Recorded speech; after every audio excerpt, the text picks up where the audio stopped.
ఇక కరెంటు కట్టలేదని ఎస్సీ కాలనీకి కరెంటు కట్ చేసిరంట, బిల్లు కట్టలేదని, కరెంటు బిల్లు కట్టలేదని ఎస్సీ కాలనీ కరెంటు కట్ చేసి రాత్రంతా దోమల పెడుతున్న ఇబ్బందులు.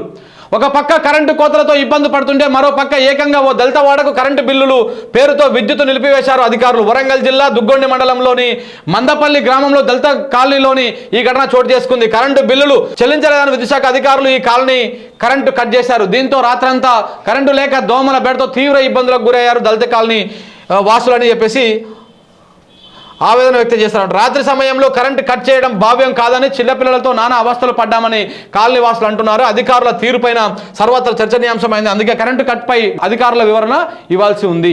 సో కాబట్టి మరి రేవంత్ రెడ్డి గారు ఏం చెప్పారు, మేము రాగానే వెంటనే మీకు మొత్తం కరెంటు బిల్ అంతా ఫ్రీ అని చెప్పారు. ఇక మరి ఈ దళితులు అంటే కొంత వాళ్ళకి పెద్దగా ఏం ఉండదు, 200 యూనిట్ల లోపలనే ఉంటుంది. వాళ్ళందరూ కరెంటు బిల్లులు కట్టలేదు. ఈయన చెప్పిండని కట్టకపోయేసరికి ఇట్లా కట్ చేసిపోయారు అనమాట. ఇదే ఇందిరమ్మ రాజ్యం. ఇందిరమ్మ రాజ్యం అంటే చీకటి రాజ్యమే, గుర్తుపెట్టుకోరు ప్రజలారా. ఇందిరమ్మ రాజ్యం అంటే చీకటి రాజ్యమే.